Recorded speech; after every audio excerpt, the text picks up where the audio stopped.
Pas shumë debatesh, Këshilli i Sigurimit të Kombeve të Bashkuara ka miratuar rezolutën për Gazën, një rezolutë e hartuar nga Shtetet e Bashkuara të Amerikës, e cila mbështet dhe planin 12 pikësh të presidentit amerikan Donald Trump, që synon paqen përfundimtare mes Gazës, grupit Hamas dhe Izraelit. Kjo rezolutë përfshin krijimin e një force ndërkombëtare stabilizimi, një autoritet kalimtar të mbikëqyrur nga Trump dhe parashikon pashtu një rrugë të mundshme drejt një shteti të pavarur palestines. 13 nga 15 shtetet anëtare votuan në favor të rezolutës, me abstenime nga Rusia dhe Kina.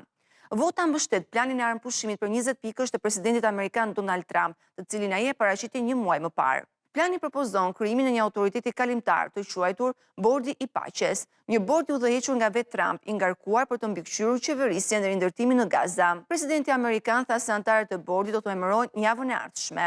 Rezoluta gjithashtu bën thirrje që një forcë ndërkombëtare stabilizimi të hyjë në rripin e Gazës, e cila do të ngarkohet me mbikëqyrjen e kufijve, ruajtjen e sigurisë dhe demilitarizimin e territorit. Pas miratimit të kësaj rezolute ka reaguar dhe presidenti amerikan Donald Trump në rrjetin e tij social Truth Social, duke e cilësuar një marrëveshje, një rezolutë historike. Kjo do të mbahet mend si një nga miratimet më të mëdha në historinë e Kombeve të Bashkuara, do të çojë në paqe të mëtejshme në të gjithë botën dhe është një moment me përmasa të vërteta historike, shkroi Trump në Truth Social. Por nga ana tjetër, grupi militant Hamas e kundërshtoi rezolutën, duke përmendur se ajo nuk arrin të përmbush kërkesat dhe të drejtat politike dhe humanitare të popullit palestinez.